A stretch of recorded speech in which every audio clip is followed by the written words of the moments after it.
नमस्कार, मैं हूं शम्स ताहिर खान और आप देख रहे हैं वारदात।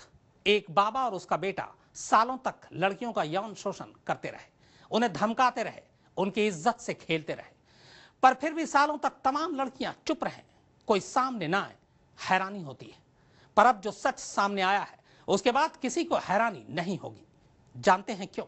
क्योंकि आसाराम ने अपने बचाव के लिए गुजरात के सबसे बदनाम एनकाउंटर स्पेशलिस्ट डीजी वंजारा से सांठगांठ कर रखी थी। ये इल्जाम हमारा नहीं, बल्कि आसाराम की हवस के शिकार एक पीड़ित लड़की का है।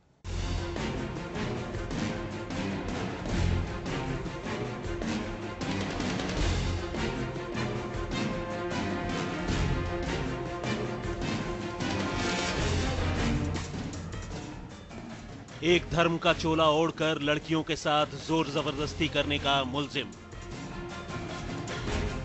तो दूसरा पुलिस की वर्दी में फर्जी एनकाउंटर कर लोगों को मौत की नींद सुलाने का आरोपी। इत्तेफाक देखिए कि दोनों ही गुजरात के और दोनों ही इस वक्त कानून के शिकंजे में। आप पूछेंगे, भला आसाराम बापू के साथ गुजरात के इस दागी पुलिस ऑफिसर यानी डीजी वंजारा का क्या रिश्ता हो सकता है? लेकिन जब आप पर्दे के पीछे इन दोनों की असली केमिस्ट्री से वाकिफ होंगे तो आपको खाकी वर्दी और सफेद चोले की आड़ में गुनाहों के गठजोड़ की वो कहानी पता चलेगी जिसे जानकर हैरान हो जाएंगे। लेकिन इससे पहले कि हम आपको आसाराम और डीजी वंजारा के रिश्ते का पूरा सच तफसील से बताएं, आइए सुन लेते हैं अहमदाबाद की रहने वाली उस महिला को, आसाराम ने जिसके साथ एक बार ज्यादती करने की कोशिश की थी। हमारे से छेड़खानी करने आए थे, लेकिन हमने छेड़खानी करने नहीं दिया, इसको धक्का मार के हमने निकाल लिया था। सुना आपने, आसाराम के नापाक इरादों का शिकार हो चुकी इस महिला की माने तो आसाराम न सिर्फ अक्सर आश्रम की लड़कियों और महिलाओं के साथ ज्यादती करते थे, बल्कि उनके हर सही गलत काम में गुजरात के पुलिस अधिकारी रहे डीजी वंजारा का फुल सपोर्ट होता था। और तो और वंजारा और आसाराम कई बार महिलाओं की हिफाजत के बहाने आसाराम के महिला आश्रम में देर रात को आ धमकते थे। एक बार तो इस महिला की मौजूदगी में वंजारा आसाराम के साथ रात 2 बजे महिला आश्रम में पहुंचे थे। कि कभी कभार रात को कोई, जैसे कि डीजीपी वंजारा के साथ भी वो आता है रात को लेके कि हमको महिला आश्रम का चेक करने का है 2:30 बजे, तो 2:30 बजे वो डीजीपी वंजारा के साथ एक बार आया था। जब हम गेट कूद के वहीं पे गए और देखा तो मैंने मिर्ची की पाउडर जो मेरे हाथ में थी मैंने जीप के ऊपर डाला, तो ड्राइवर खिसक गया वहीं से और डीजीपी वंजारा ये लोग सब सामने आया। तो मैंने जैसे हाथ उठाया, डीजीपी वंजारा को एक तो लग गई और दूसरा हाथ उठाने गई तो खुद आसाराम की दाढ़ी मेरे हाथ में आ गई थी। इल्जाम है यही वजह थी कि जब भी कोई आसाराम के खिलाफ मुंह खोलने की कोशिश करता तो उसके साथ ऐसी मारपीट होती कि उसके लिए आश्रम में टिकना मुश्किल हो जाता। और अगर इस मारपीट में किसी की मौत हो जाती तो आसाराम वंजारा के साथ मिलकर उस मामले को निपटा देते। वंजारा पर यह संगीन इल्जाम लगाने वाली इस महिला का कहना है कि इसी वजह से अब उन्हें गुजरात पुलिस पर कोई एतबार नहीं। मेरे को नहीं लग रही है गुजरात की पुलिस पे मेरा पूरे का पूरा विश्वास नहीं है, कारण कि वो आसाराम से मिली भगत है। ये तो रही आसाराम की शिकार हुई एक महिला की बात। आसाराम के ही आश्रम में उनके निजी वैद्य के तौर पर काम कर चुके अमृत प्रजापति भी आसाराम और वंजारा के रिश्तों की गवाही देते हैं। उनका कहना है कि वंजारा अक्सर आसाराम के पास आते थे और 2008 में गुजरात पुलिस ने ही आश्रम में हुए 2 बच्चों की रहस्यमयी मौत के मामले की लीपापोती कर दी। कई बार मैंने देखा है आसाराम आश्रम में वंजारा को, एक बार नहीं कई बार। जाहिर है इन आरोपों से तो यही साबित होता है कि आसाराम गुजरात में पुलिस अफसरों के साथ मिलकर जुर्म का वो सिंडिकेट तैयार कर चुके थे जिसके खिलाफ मुंह खोलना भी किसी के लिए मुश्किल होता। लेकिन अब एक लड़की के हिम्मत की वजह से सारी सच्चाई सामने आ गई है। अहमदाबाद से गोपी घांघर के साथ संजय सिंह, सूरत, आज तक। बाप ने एनकाउंटर स्पेशलिस्ट को ढाल बना रखा था तो बेटे का तो एक सेवक ही आवारा था। मोहित भोजवानी नाम के नारायण साईं के इस सेवक को जब पुलिस ने गिरफ्तार किया तो उसके मोबाइल में दर्जनों अश्लील फिल्में मिली। शक है कि आश्रम की लड़कियों की अश्लील फिल्में बनाकर उन्हें ब्लैकमेल किया जाता था।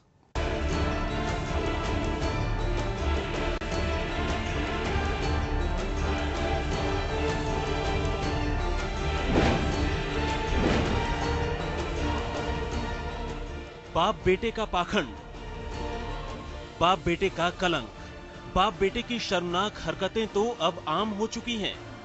लेकिन एक मोबाइल फोन में कैद वीडियो और एमएमएस का जखीरा कहीं आम हो गया तो पता नहीं बाप बेटे की रही सही इज्जत का क्या हश्र होगा।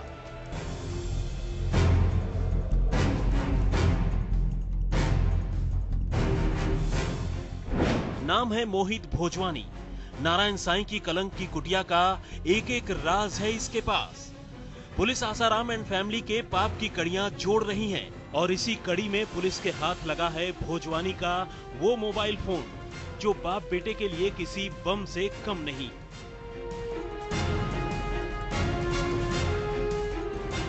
दरअसल भोजवानी के मोबाइल फोन से पुलिस को मिला है ब्लू फिल्मों और अश्लील एमएमएस का वो जखीरा जिसे देखकर वर्दी वालों का भी माथा घूम गया।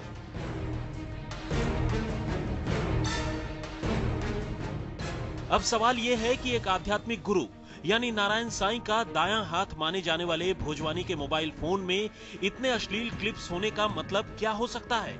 जाहिर है एक मोबाइल फोन में इतने अश्लील क्लिप्स रखने का मकसद सिर्फ और सिर्फ मौज मस्ती कतई नहीं हो सकता। और बस इसी बात ने पुलिस को भोजवानी से इन क्लिप्स से जुड़ा एक एक सच जानने पर मजबूर कर दिया है।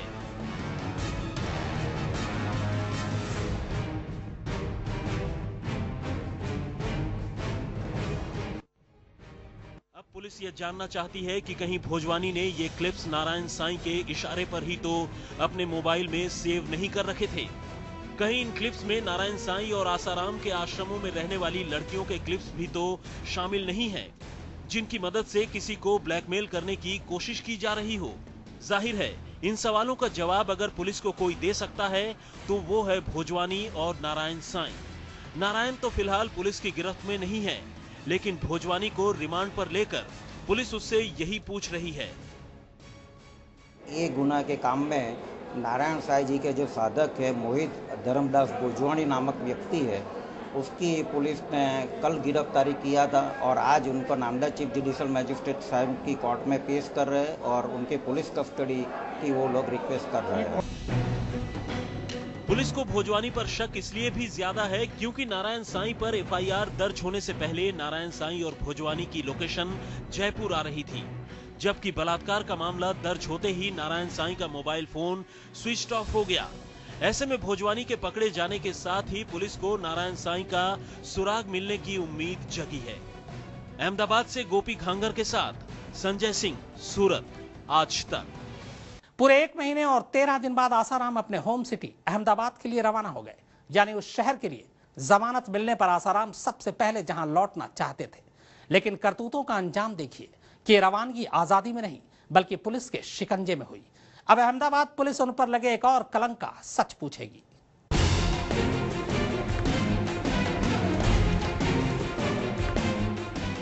आसाराम के पूरे परिवार पर कानून का शिकंजा कसता जा रहा है। ये तीनों तस्वीरें गवाह हैं कि जिन आरोपों में ये परिवार घिरता जा रहा है उनसे छूट पाना इनके लिए वाकई आसान नहीं है। एक यौन उत्पीड़न के आरोप में पहले ही जोधपुर की जेल में बंद थे आसाराम, अब दूसरे रेप के आरोप में अहमदाबाद जेल की हवा खाएंगे। गुजरात पुलिस आसाराम को जोधपुर से अहमदाबाद ले आई है, लेकिन इस ट्रांसफर में पुलिस को मशक्कत खूब करनी पड़ी।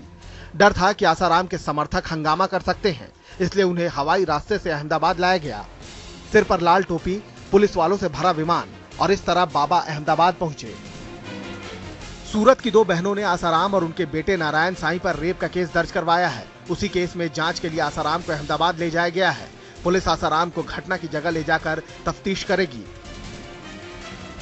इसी केस में बाबा के बेटे नारायण साईं का अब तक कोई पता नहीं चल पाया है। सूरत पुलिस उन्हें ढूंढने में लगी हुई है। नारायण साईं को ढूंढने के लिए 6 टीम बनाई गई है। पुलिस का कहना है कि नारायण साईं अभी भारत में ही हैं।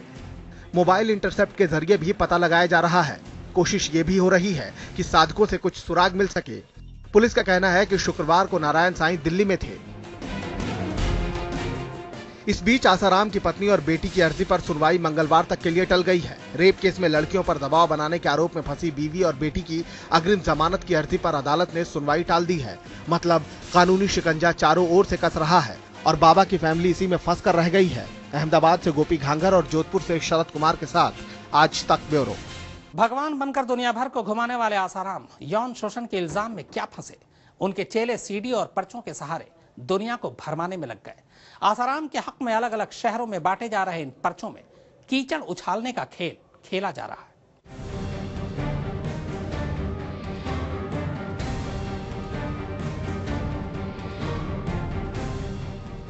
बाबा के सितारे गर्दिश में क्या गए? चेलों की बौखलाहट बेकाबू होने लगी।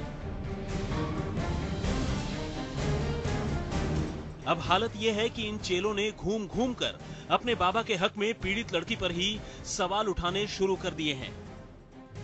अहमदाबाद से लेकर जयपुर और जोधपुर से लेकर दिल्ली तक आसाराम के शागिर्द अलग अलग पर्चों की शक्ल में न सिर्फ आसाराम के खिलाफ दर्ज हुए एफआईआर पर सवाल उठा रहे हैं, बल्कि पुलिस और मीडिया पर भी हमले कर रहे हैं। इन पर यकीन करें तो आसाराम के खिलाफ बोलने वाला हर शख्स या तो किसी साजिश का शिकार है या फिर खुद साजिश का हिस्सा। दिल्ली में बांटे जा रहे ऐसे ही एक पर्चे में कहा गया है कि अगर लड़की के साथ आसाराम ने वाकई ज्यादती करने की कोशिश की थी तो लड़की ने एफआईआर दर्ज करवाने में देर क्यों की। साथ ही ये भी कहा है कि आसाराम के उपदेशों से जिन्हें नुकसान हो रहा था उन्होंने आसाराम के खिलाफ ये पूरी साजिश रची है। आज तक ब्यूरो। तो वारदात में फिलहाल इतना ही।